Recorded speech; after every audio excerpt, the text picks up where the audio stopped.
Hello friends, welcome to our YouTube channel teaching exam overload.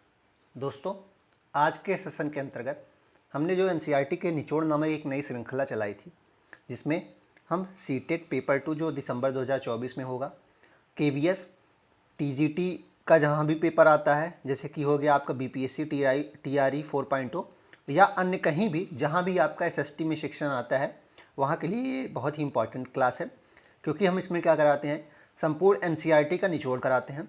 अभी तक हमने क्या किया था, हर साल हम 6 to 8 का निचोड़ कराते थे, लेकिन इस बार हम क्या करेंगे, 9 और 10th का भी लेंगे। इस बार हम 6 to 10 करेंगे, क्योंकि सीटेट में भी थोड़ा सा लेवल अप हो सकता है। सीटेट वाले के लिए तो उतना इंपॉर्टेंट नहीं होगी, लेकिन बीपीएससी वालों के लिए खास हो जाएगी, और अन्य क्लासेस के लिए, अन्य पेपर्स के लिए, अन्य एग्जाम्स के लिए खास हो जाएगी। तो सीटेट वालों के लिए 6 to 8 तो बिल्कुल लेना उनको अनिवार्य है, क्योंकि 6 to 8 से ही लगभग 90% प्रश्न उनका बन जाएगा। ठीक है, तो आज हम क्या करेंगे उसमें, आज हम क्लास 6 एनसीईआरटी हिस्ट्री के चैप्टर नंबर 4 को पढ़ेंगे, जिसका नाम है क्या बताती हैं हमें किताबें और कब्रें। हमें किताबें और कब्रें क्या बताती हैं। चलिए फिर सेशन को शुरू करने से पहले हमारी एक रिक्वेस्ट है कि हमारे चैनल को लाइक करें, सब्सक्राइब करें तथा ज़्यादा से ज़्यादा शेयर करें। चलिए बिना किसी देरी के देखते हैं। पहला पॉइंट है दुनिया के प्राचीनतम साहित्यिक स्रोतों में से एक। तो दुनिया के प्राचीनतम साहित्यिक स्रोतों में से एक क्या है, वेद है। वेदों की संख्या कितनी है, 4 है। ऋग्वेद, सामवेद, यजुर्वेद, अथर्ववेद। सबसे पुराना वेद कौन सा है, ऋग्वेद है। सबसे पुराना वेद किसे कहते हैं, ऋग्वेद को कहते हैं। ठीक है, सबसे पुराना वेद ऋग्वेद है, जिसकी रचना लगभग 3500 साल पहले हुई थी। बहुत ही इंपॉर्टेंट लाइन हो जाएगी। ऋग्वेद में 1000 से ज़्यादा प्रार्थनाएं हैं, जिन्हें सूक्त कहा गया है। तो ऋग्वेद में 1000 से भी अधिक प्रार्थनाएं हैं, जिन्हें सूक्त कहा गया है। सूक्त का मतलब क्या होता है, अच्छी तरह से बोला गया। सूक्त का मतलब क्या हो जाता है, अच्छी तरह से बोला गया। ये जो सूक्त हैं, ये विभिन्न देवी देवताओं की स्तुति में रचे गए हैं। तो पहली बात कि ऋग्वेद सबसे पुराना वेद है, जिसकी रचना लगभग 3500 साल पहले हुई है। इसमें 1000 से अधिक प्रार्थनाएं हैं, जिन्हें सूक्त कहा गया। और सूक्त का हिंदी भाषा में अर्थ क्या होता है, अच्छी तरह से बोला गया। और ये विभिन्न देवी देवताओं की स्तुति में रचे गए हैं। इनमें से 3 देवता बहुत महत्वपूर्ण। इनमें पूछा जाता है सर्वाधिक जो वर्णित देवता है वो कौन है, तो सबसे ज़्यादा अग्नि हो जाएंगे। अग्नि का वर्णन 250 बार है। इंद्र हो जाएंगे और सोम देवता हो जाएंगे। मतलब कि सर्वाधिक देवता का जो वर्णन मिलता है वो 3 है, अग्नि, इंद्र और सोम। ध्यान रखिएगा, इंपॉर्टेंट हो जाएंगे। अग्नि आग के देवता हैं, इंद्र युद्ध के देवता हैं, और सोम एक पौधा है जिससे एक खास पेय बनता था। तो ऋग्वेदों का जो एक खास पेय पदार्थ होता था वह सोम पौधा से होता था, और सोम को ईश्वर मानते थे, सोम को भगवान मानते थे। ठीक है, अब प्रश्न बनता है कि सर्वाधिक वर्णित नदी या सर्वाधिक पवित्र नदी किसे कहते हैं। तो सबसे पवित्र नदी वेदों के अनुसार कौन सी थी, वो सरस्वती हो जाएगी। सबसे जो पवित्र नदी है वो कौन सी हो जाएगी, सरस्वती नदी हो जाएगी। लेकिन सबसे ज़्यादा वर्णन किसका मिलता है, सिंधु नदी का। सबसे ज़्यादा वर्णन किसका मिलता है, सिंधु को मिलता है, 55 बार मिलता है। सरस्वती का 85 बार मिलता है, लेकिन सबसे पवित्र नदी इसे माना जाता था। ठीक है, अग्नि, इंद्र देवता और सोम देवता 3 प्रमुख देवता थे ऋग्वेदों के। अधिकांश सूक्त के रचयिता सीखने और सिखाने वाले पुरुष थे। अधिकांश सूक्तों के रचयिता जो थे वे कौन थे, पुरुष थे। और कुछ प्रार्थनाओं की रचना महिलाओं ने भी की थी, इसकी भाषा पूछा जाता है प्राक संस्कृत या वैदिक संस्कृत थी। ऋग्वेद की भाषा प्राक संस्कृत या वैदिक संस्कृत थी। आगे देखते हैं। यहाँ से प्रश्न बहुत बार बना है कि भाषा परिवार से प्रश्न बनता है। संस्कृत भाषा भारोपी भाषा परिवार का हिस्सा है। संस्कृत भाषा भारोपी यानी कि भारत यूरोपीय भाषा परिवार का हिस्सा है। भारत की कई भाषाएं जैसे कि असमिया, गुजराती, हिंदी, कश्मीरी और सिंधी। एशियाई भाषाएं जैसे फारसी तथा यूरोप की बहुत सी भाषाएं जैसे कि अंग्रेजी, फ्रांसीसी, जर्मन, यूनानी, इतालवी, स्पेनिश आदि इसी परिवार से जुड़ी हुई हैं। तो भारोपी भाषा में कितनी भाषाएं आ जाती हैं, असमिया, गुजराती, हिंदी, कश्मीरी, सिंधी। एशियाई भाषाएं जैसे कि फारसी तथा यूरोप की भाषाएं जैसे कि अंग्रेज़ी, फ्रांसीसी, जर्मन, यूनानी, इतालवी, स्पेनिश आदि इसी परिवार से जुड़ी हैं। इन्हें एक भाषा परिवार क्यों कहा गया, क्योंकि आरंभ में इनमें कई शब्द एक ही जैसे थे। जैसे कि मात्र माँ के लिए संस्कृत में यूज होता है, हिंदी में माँ यूज हो जाता है, और इंग्लिश में मदर यूज होता है। तो थोड़ा एक जैसे वर्ड आते थे, इसलिए इन्हें एक भाषा परिवार का कहा गया है। ठीक है, उपमहाद्वीप में कुछ अन्य भी भाषा परिवार हैं, जिसमें से कुछ प्रमुख है। जैसे कि पूर्वोत्तर प्रदेश में तिब्बत वर्मा परिवार की भाषा है। पूर्वोत्तर प्रदेश में कौन सी भाषा है, तिब्बत वर्मा परिवार की भाषा है। ठीक है, तमिल, तेलुगु, कन्नड़ और मलयालम द्रविड़ भाषा परिवार की भाषाएं हैं। तमिल तेलुगु मतलब कि साउथ की जो भाषाएं हैं वो द्रविड़ भाषा परिवार की भाषाएं हैं। जबकि झारखंड और मध्य भारत में कई हिस्सों में बोले जाने वाली भाषाएं ऑस्ट्रो एशियाटिक परिवार से हैं। झारखंड और मध्य भारत के कई हिस्सों में बोली जाने वाली भाषाएं ऑस्ट्रो एशियाटिक हैं। सब कुछ याद कर लीजिए। एक चीज़ बहुत याद करने की ज़रूरत है कि पूर्वोत्तर प्रदेश में तिब्बत वर्मा परिवार की भाषाएं बोली जाती हैं। तो पूर्वोत्तर प्रदेश के कोई भी प्रदेश की भाषा आएगी तो आपको तिब्बत वर्मा लगाना है। लेकिन एक भाषा सबसे इंपॉर्टेंट हो जाती है, असमिया। यहाँ देख लीजिए, असमिया क्या है, ये भारोपी भाषा परिवार का हिस्सा है। इसको नोट कर लीजिए क्योंकि ये थोड़ा सा कंफ्यूजिंग होता है, इसलिए प्रश्न भी यहीं से बनता है। असमिया किस भाषा परिवार का है, भारोपी है। बाकी अन्य नॉर्थ ईस्ट स्टेट की कोई भी भाषा आएगी तो आपको क्या लगाना है, तिब्बत वर्मा परिवार की भाषा है। बाकी भारोपी भाषा परिवार की भाषाएं आप देख लीजिए, इंपॉर्टेंट है। और अन्य परिवार में आपको क्या है, तिब्बत वर्मा परिवार तो आप जान ही लेंगे। साउथ की भाषाएं तमिल, तेलुगु, कन्नड़, मलयालम, द्रविड़ भाषा परिवार। और जो मध्य भारत की भाषाएं, झारखंड और मध्य भारत की भाषाएं, ये ऑस्ट्रो एशियाटिक परिवार से आती हैं। ठीक है। अब एक प्रश्न इसमें दिया गया था कि ऋग्वेद का उच्चारण किया जाता है, ऋग्वेद को पढ़ा नहीं जाता है। ऋग्वेद को सुना जाता है और उच्चारण किया जाता है। ऋग्वेद को मतलब कि पढ़ा नहीं जाता। जो ऋग्वेद के पढ़ने के तरीके को, पढ़ने की विधि को हम क्या कहते हैं, उच्चारण कहते हैं।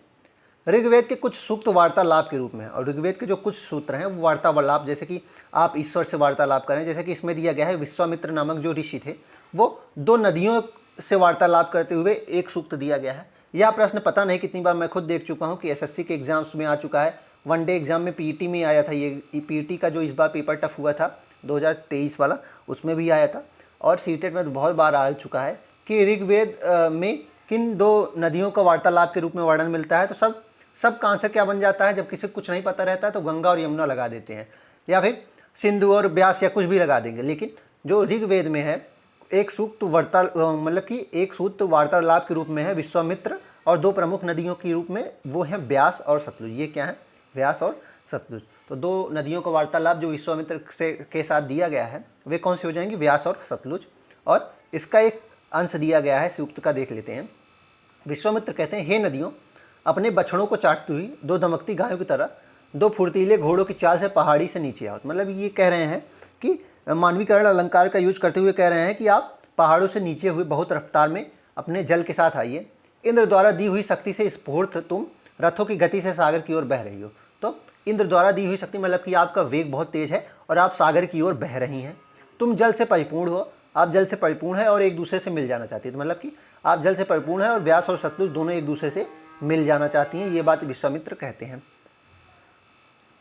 नदियाँ कहती हैं, जल से परिपूर्ण हम देवताओं के बनाए रास्ते पर चलती हैं, एक बार निकलने पर हमें रोका नहीं जा सकता। ऋषि, तुम हमसे प्रार्थना क्यों कर रहे हो। तो नदियाँ कह रही हैं कि हम जल से परिपूर्ण हैं और देवताओं ने हमारे लिए जो रास्ता बनाया है हम उसी रास्ते पे चलते हैं, और एक बार जब हम निकल जाते हैं तो हम वापस नहीं आते हैं। आप हमें प्रार्थना हम क्यों कर रहे हैं विश्वामित्र, बताइए। तो कहते हैं विश्वामित्र, हे बहनों, मुझ गायक की प्रार्थना सुनो। मैं रथों और गाड़ियों सहित बहुत दूर से आया हूँ। कृपया करके अपने जल को हमारे रथों और गाड़ियों की धुरियों के ऊपर ना उठाओ ताकि हम आसानी से उस पार जा सकें। मतलब कि विश्वामित्र कहीं जा रहे हैं और प्रार्थना कर रहे हैं कि मैं जिस वाहन से आया हूँ उसको कृपया करके आप पार जाने दीजिएगा। एक रिस्पेक्ट के तौर पे दिखाया गया है। तो इसमें बताया गया है कि ऋग्वेद में कुछ ऐसे सूक्त हैं जो वार्तालाप के रूप में दिए गए हैं, और ऐसा ही एक सूक्त है विश्वामित्र और 2 प्रमुख नदियों का नाम पूछेगा तो सतलज और व्यास हो जाएगा। ठीक है, सतलज और व्यास। आगे देखते हैं। ऋग्वेद की प्रार्थनाओं में अन्य दूसरी नदियाँ, खासकर सरस्वती, सिंधु और उसकी सहायक नदियों का भी जिक्र है। गंगा और यमुना का उल्लेख सिर्फ एक बार हुआ है। बहुत इंपॉर्टेंट पॉइंट है, जो सबको लगता है कि उस समय अभी गंगा और यमुना सबसे प्रमुख जैसे मानी जाती हैं। गंगा राष्ट्रीय नदी है और सबसे बड़ी सहायक नदी यमुना हो जाती है, लेकिन उस समय गंगा और यमुना का उल्लेख केवल एक बार हुआ है। सबसे ज़्यादा प्रमुख नदी सरस्वती थी। वर्णन कितनी बार इसका हुआ है, 50 बार सरस्वती का नाम लिया गया है ऋग्वेद में। सिंधु का नाम 55 बार लिया है। सिंधु का नाम 55 बार लिया है, लेकिन पवित्र में सबसे सरस्वती को माना जाता था, और गंगा यमुना का उल्लेख केवल एक बार हुआ है। ठीक है, आगे देखते हैं। नदियों के बारे में मैंने आपको बहुत सारे पहले ही क्लास में हमने बता दिया था कि दक्षिण भारत की सबसे बड़ी नदी गोदावरी हो जाएगी। ठीक है, दूसरी सबसे बड़ी प्रायद्वीपीय भारत की सबसे बड़ी नदी हो जाएगी, दूसरी सबसे बड़ी नदी हो जाएगी दक्षिण भारत की गंगा भी यही हो जाएगी। ठीक है, और बाकी बहुत सारी नीवें सोन गंगा से जाके मिलती है, अमरकंटक की पहाड़ियों से निकलती है। बाकी हमने बहुत कुछ इसमें पढ़ लिया था। मवेशी, घोड़े और रथ। ऋग्वेद में मवेशियाँ, बच्चे, खासकर पुत्र और घोड़ों की प्राप्ति के लिए अनेक प्रार्थनाएं। तो ऋग्वेद में जो प्रमुख प्रार्थनाएं उनमें 3 प्रमुख पार्ट बन जाते हैं। मवेशियों के लिए मतलब कि गायों के लिए, बच्चों खास करके पुत्रों के लिए प्रार्थनाएं, और घोड़ों की प्राप्ति मतलब कि 3 प्रमुख चीज़ें, 3 प्रमुख आकांक्षाएं उस समय मनुष्य की बताई जा रही हैं। मवेशियाँ वो पालना चाहते थे। गायों को उस समय क्या कहा जाता था? अगन्या कहा जाता था। अगन्या मतलब क्या हो जाता है? न मारने योग्य। अगर इसको कोई मार देता था और युद्ध भी गायों के लिए ही हो जाता था, ठीक है।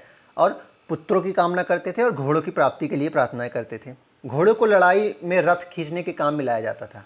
इन लड़ाई में मवेशी जीत कर लाए जाते थे। तो हमेशा लड़ाइयों में क्या होता था कि कुछ लाएं या ना लाएं, मवेशी जरूर, मतलब कि गायों को जरूर लेकर आते थे। लड़ाइयाँ वैसे ज़मीन के लिए भी होती थी, लेकिन ज़्यादातर समय के लिए क्या होता था? मवेशी या उनसे संबंधित चीज़ों के लिए ही होती थी, चाहे गाय के लिए या गाय के चारागाह के लिए भी हो जाती थी, ठीक है। ऐसा ही होता था उपजाऊ ज़मीन के लिए। तो कुल मिला के मवेशियाँ, बच्चों और घोड़ों के लिए बहुत सारी प्रार्थनाएं इसमें दी गई हैं। अधिकांश पुरुष इन युद्धों में भाग लेते थे। कोई स्थायी सेना उस समय नहीं थी, स्थायी सेना उस समय नहीं थी, लेकिन लोग सभाओं में मिलकर जुल कर रहते थे। और लोग सभा और समिति नाम की 2 सभाएं थी, उसमें मिलजुल कर रहते थे और युद्ध व शांति के विषय में सलाह मशविरा करते थे। और युद्ध और शांति के बारे में सलाह मशविरा करते रहते थे। और यहाँ ये ऐसे लोग को अपना सरदार चुनते थे जो बहादुर और कुशल योद्धा हो। और सरदार भी होता था जो बहादुर और कुशल होता था योद्धा, वही सरदार बनाया जाता था। जनता और पूरे समुदाय के लिए 2 शब्दों का इस्तेमाल होता था। एक था जन, जिसका मुखिया जनपति होता था, जिसका प्रयोग हिंदी व अन्य भाषाओं में आज भी होता है। दूसरा था विशु, जिसका अर्थ वैश्य होता था और इसके मुखिया को विशपति कहा जाता था, ठीक है। जनता के समुदाय के लिए 2 शब्दों का यूज होता है, जन और विशु। जन के मुखिया को जनपति और विशु के मुखिया को विशपति कहा जाता था। इसको ध्यान रखिएगा। जिन लोगों ने इन प्रार्थनाओं की रचना की वे कभी कभी खुद को आर्य कहते थे। तो ये जो ऋग्वेद की प्रार्थनाओं या सूक्त की रचना करने वाले खुद को क्या कहते थे? आर्य कहते थे। और अपने विरोधियों को क्या कहा जाता था? दास कहा जाता था या दस्यु कहते थे। कौन कहते थे? दस्यु कहते थे। दस्यु वे लोग थे जो यज्ञ नहीं करते थे। दस्यु कौन से लोग होते थे? ऐसे लोग होते थे जो यज्ञ नहीं करते थे, और शायद भाषा भी इनकी दूसरी होगी। बाद के समय में दास, जिसका स्त्रीलिंग दासी है, शब्द का मतलब गुलाम हो गया। मध्यकालीन भारत में दास का क्या अरबी वर्ड हो गया? गुलाम हो गया। दास वे स्त्री और पुरुष होते थे जिन्हें युद्ध में बंदी बनाया जाता था और इनसे काम करवाए जाते थे, ठीक है। आगे देखते हैं। कई बार पुरातत्वविदों को गोलाकार सजाए हुए पत्थर मिलते हैं, कई बार अकेला खड़ा हुआ पत्थर मिलता है। यही एकमात्र प्रमाण है जो जमीन के नीचे कब्र को दर्शाता है। तो उस समय कब्र को 2 तरीके से दर्शाया जाता था। कब्र को कितने तरीके से दर्शाया जाता था? मान लीजिए ये आपकी ज़मीन है, अगर ये एक खड़ा पत्थर ऐसे दिख गया, जैसे कि आज भी होता है, तो ये क्या हो जाएगा आपका? ये आपका हो जाएगा कब्र की निशानी। ये उस समय क्या हो जाता था? कब्र की निशानी हो जाती थी। दूसरा तरीका क्या होता था कि ऐसे ज़मीन के चारों ओर ऐसे गोलाई में पत्थर होते थे, ये यहाँ आपको दफनाया गया है, ठीक है। ज़मीन के चारों ओर अगर ये ऐसे पत्थर रखे गए हैं तो मतलब कि यहाँ आपको दफनाया गया है। तो 2 तरीके से कब्र को दर्शाया जाता था, चारों ओर गोलाकार पत्थर या फिर एक अकेला खड़ा हुआ पत्थर। इसको ध्यान दीजिए, बहुत इंपॉर्टेंट हो जाता है। इन सब कब्रों में कुछ समानताएं भी थी। समानता मृतकों को खास किस्म के मिट्टी के बर्तनों के साथ दफनाया जाता था। इन सब कब्रों में क्या समानता थी कि मृतकों को कुछ खास बर्तन के साथ दफनाया जाता था, ठीक है। आगे देखते हैं। जिन्हें काले लाल मिट्टी के बर्तन, ब्लैक एंड रेड वेयर के नाम से जाना जाता था। इनको जो खास बर्तन के साथ दफनाया जाता था उनको क्या कहा जाता था? काले लाल बर्तन या फिर ब्लैक एंड रेड वेयर। इनके साथ ही मिले हैं लोहे के औजार और हथियार, घोड़े के कंकाल और सामान तथा पत्थर और सोने के गहने। तो और भी बहुत सारी चीज़ें मिली हैं। तो लोहे का भी ज्ञान इनको हो गया था, लोहे का ज्ञान हो गया था। मैंने आपको पढ़ाया था सिंधु घाटी सभ्यता को क्या कहा जाता है? ताम्रकालीन सभ्यता, मेलुहा की सभ्यता कहा जाता था। उनको लोहे का ज्ञान नहीं था, लेकिन ऋग्वेद में लोहे का ज्ञान हो गया था, ठीक है। और लोहे का हथियार औजार यूज करते थे और कब्रों में भी दफनाते थे। ऊपर इस तरह के महापाषाण का ताबूत समाधान कहा जाता है। तो ये देखिए, ये क्या है? ताबूत समाधान। देखिए यहाँ कैसे दिखाया गया है। देखिए ये आपको दिखाया गया है ना, गोलाकार दिखाया गया है। इसको क्या कहा जाता है? ताबूत समाधान या शिष्ट कहा जाता है। यहाँ दिखाया गया शिष्ट में एक पोर्ट होल भी है, और यहाँ देखिए एक पोर्ट होल भी है। ये देखिए ये पोर्ट होल भी है, जो शायद पत्थरों से बने हुए कमरे में जाने का रास्ता है। मतलब कि जो यहाँ पे महापाषाण का ताबूत समाधान था, मतलब कि ये जो कब्र थी उसको शिष्ट कहा जाता था या ताबूत समाधान कहा जाता था महापाषाण के। यहाँ दिखाए गए शिष्ट में एक पोर्ट होल भी है। शिष्ट में एक पोर्ट होल भी, बड़ा सुराख है। इसको क्या कहा जाता है? ये इसका काम क्या है कि एक पत्थर से दूसरे पत्थर, मतलब कि एक पत्थर के जो कमरे से दूसरे पत्थर कमरे में जाने का रास्ता होगा। ऐसा क्यों किया जाता होगा कि एक ही कब्र में एक परिवार के कई लोगों को दफनाने के लिए इसका यूज होता था, ठीक है। ये प्रश्न बन चुका है, ठीक है। अब देखते हैं लोगों की सामाजिक असमानताओं के बारे में पता करना। लोगों की सामाजिक असमानताओं के बारे में पता करना, चलिए देखते हैं। पुरातत्वविद यह मानते हैं कि कंकाल के साथ पाई गई चीज़ मरे हुए व्यक्ति की ही हो रही होंगी। पुरातत्व ये भी मानते हैं और सही बात मानते हैं कि जो कंकाल के साथ चीज़ें मिली हैं वो उस व्यक्ति की हिस्से ही संबंधित होंगी। कभी कभी एक की तुलना में दूसरे की कब्र में ज़्यादा चीज़ें मिली हैं या एक की तुलना में दूसरे की कब्र में कम चीज़ें मिली हैं। ठीक। मानचित्र 2 पर ब्रह्मगिरी को खोजो। मानचित्र 2 में हमने जो ऊपर पढ़ाया था ब्रह्मगिरी कर्नाटक में है। वहाँ एक व्यक्ति की कब्र मिली है जिसमें 33 सोने के मनके और शंख पाए गए हैं। तो एक व्यक्ति की कब्र ब्रह्मगिरी मिली है जिसके साथ 33 सोने के मनके और शंख दफनाए गए थे। दूसरे कंकाल के पास सिर्फ कुछ मिट्टी के बर्तन ही पाए गए हैं। दूसरे कंकाल के पास कुछ मिट्टी के बर्तन ही पाए गए हैं। यहाँ दफनाए गए लोगों की सामाजिक स्थिति में भिन्नता को दर्शाता है। तो ये क्या दर्शाता है कि लोगों की सामाजिक भिन्नता कैसे थी। मतलब जो अमीर थे उनके कब्र में बहुत बहुमूल्य वस्तुएं दफनाई जाती थी। गरीब के साथ क्या होता था, बर्तन दफना दिए जाते थे या फिर बकरी आदि को दफना दिया जाता था। ठीक है। क्या कुछ कब्रगाहें खास परिवार के लिए थी। कभी कभी महापाषाण में एक से अधिक कंकाल मिले। तो ये जो महापाषाण में जो मेन होल था उसका काम अब देखते हैं कि कभी कभी महापाषाणों में एक से अधिक कंकाल मिले हैं। वे यह दर्शाते हैं कि शायद एक ही परिवार के लोगों को एक ही स्थान पर अलग अलग समय पर दफनाया गया था। मतलब कि एक ही परिवार के लोगों को अलग अलग समय पर दफनाने के लिए महापाषाणों में, ताबूत समाधानों में जो मेन होल या पोर्ट होल होता था उसका यूज किया जाता था। बाद में मरने वाले लोगों को पोर्ट होल के रास्ते दफनाया जाता था, उसी के रास्ते ले जाके दफना दिया जाता था। कब्रों में लाकर दफनाया जाता था। ऐसे स्थानों पर गोलाकार लगाए गए पत्थर या चट्टान चिन्हों का काम करते थे। तो कब्रों को दिखाने के लिए कौन सा यूज होता था, मैंने फिर से बता दिया है। या तो ये गोलाकार यूज हो जाएगा या फिर दूसरा क्या हो जाएगा, दूसरा हो जाएगा आपका, मान लीजिए ये मिट्टी है तो ये ऐसे जो आज के समय में भी यूज होता है। ठीक है। ये कब्रों को दर्शाने के 2 संकेत हो जाएंगे। अब देखते हैं इनाम गांव। एक इनाम गांव मैंने आपको बताया था नवीन शहर में, मैप का पहला मैप का पेज देखिएगा तो उसमें आया था, महाराष्ट्र में है। इनाम गांव को खोजिए मानचित्र 2 में, जो शुरू में पहले चैप्टर में पढ़ाया गया था। यह भीमा की सहायक नदी घोड़ नदी के किनारे है। भीमा की सहायक नदी है घोड़, उसके किनारे। इस जगह पर 3600 से 2700 साल पहले लोग रहते थे। यहाँ वयस्क लोगों को प्रायः गड्ढे में सीधा लिटाकर दफनाया जाता था। यहाँ वयस्कों को प्रायः गड्ढे में सीधा लिटाकर दफनाया जाता था और सिर इनका उत्तर की तरफ होता था और पैर इनके दक्षिण की तरफ होते थे। ठीक है। कई बार उन्हें घर के अंदर ही दफनाया जाता। कई बार क्या होता था, जिस घर में आप रह रहे हैं उसी घर में ही उन्हें दफनाया जाता था। ऐसे बर्तन जिनमें शायद खाना और पानी हो दफनाए गए शव के पास रखे जाते थे। और जब दफनाया जाता था तो उसमें कुछ बर्तन भी दफन किए जाते थे, क्योंकि इन लोगों का मानना था कि मृत्यु के बाद भी जीवन होता था। एक आदमी को 5 कमरे वाले मकान के आंगन में 4 पहले वाले मिट्टी के एक बड़े से संदूक में दफनाया गया था। तो एक व्यक्ति को 5 कमरों वाले मकान में और आंगन में दफनाया गया था। और दफनाया किसमें गया था, 4 पैरों वाले मिट्टी के संदूक में दफनाया गया था। ठीक है। अब देखते हैं क्या बताते हैं हमें कंकालों के अंदर। छोटे आकार के आधार पर एक बच्चे के कंकाल और आसानी से पहचाना जा सकता है। तो कंकाल की जो साइज है उसके अनुसार पे हम ये तो बता सकते हैं कि ये बच्चे की है कि या वयस्क की है। लेकिन एक बच्चे और बच्ची मतलब मेल की है या फीमेल की है, इसको हमको दफनाने के लिए हम क्या कर सकते हैं। तो उसके लिए हम देखते हैं कि हम कैसे पता कर सकते हैं कि कंकाल किसी पुरुष का है या स्त्री का। देखते हैं, कभी कभी लोग कंकाल के साथ मिले सामान के आधार पर इसका अंदाज़ा लगा सकते हैं। जैसे कि कुछ आभूषण महिलाओं के मिले हैं तो हम उसको जान सकते हैं कि ये महिला के, लेकिन ये उतना उत्कृष्ट, उतनी ये सफाई के साथ नहीं बता सकते, क्योंकि उस समय जो आभूषण होते थे पुरुष भी यूज करते थे और महिलाएं भी यूज करती थी। ठीक है। देखते हैं आगे। कंकाल का लिंग पहचानने का सबसे बेहतर तरीका क्या है कि उनकी हड्डियों का जांच करना। तो कंकाल मेल है या फीमेल है, पुरुष है या महिला है, इसको जानने के लिए हम क्या कर सकते हैं कि उनके हम हड्डियों का अध्ययन करें। चूँकि महिलाएं बच्चों को जन्म देती हैं इसलिए उनका कटी प्रवेश या कूला पुरुषों से ज़्यादा बड़ा होता है। तो इसमें बताया गया है कि चूँकि महिलाएं बच्चों को जन्म देती हैं इसलिए उनका जो कटी प्रवेश होता है वो पुरुषों की अपेक्षा में बड़ा होता है। तो इस आधार पर हम जान सकते हैं कि यह जो है कंकाल यह पुरुष का है कि यह स्त्री का है।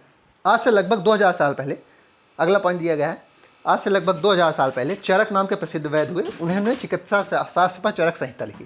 तो आज से लगभग 2000 साल पहले एक चरक नाम के चिकित्सा शास्त्री हुए जिन्होंने चरक संहिता लिखी थी। इन्होंने बताया कि मनुष्य के शरीर में 360 हड्डियाँ होती हैं, जो आधुनिक हड्डी 206 है उससे बहुत ज़्यादा इन्होंने बताई थी। शायद ऐसा हो सकता है कि चरक ने अपनी गिनतियों में दांत को भी हड्डी माना था, हड्डियों के जोड़ को भी जोड़ लिया था और कार्टिलेजों को भी जोड़ के बता दिया होगा। तो हो सकता है कि ऐसा था। आगे देखते हैं कुछ महत्वपूर्ण तिथियाँ, बहुत इंपॉर्टेंट है। वेदों की रचना का प्रारंभ लगभग 3500 साल पहले हुआ। महापाषाणों के निर्माण लगभग 3000 साल पहले हुआ। महापाषाण क्या, जो ताबूस अवधान आदि हो जाएंगे। इनाम गांव में किसको का निवास 3600 से 2700 साल पहले और चरक लगभग 2000 साल पहले। चलिए फिर इसी के साथ आज के सेशन को हम समाप्त करते हैं। आशा करता हूँ कि आपको यह क्लास पसंद आई होगी। अगर आप इसी तरह के अन्य सेशन भी देखना चाहते हैं तो हमारे यूट्यूब चैनल को लाइक करें, सब्सक्राइब करें तथा ज़्यादा से ज़्यादा शेयर करें। साथ ही अगर आप इसकी PDF प्राप्त करना चाहते हैं तो हमारे टेलीग्राम चैनल को ज्वाइन कर लीजिए, आपको सारी PDF वहीं मिलेगी। चलिए फिर, धन्यवाद।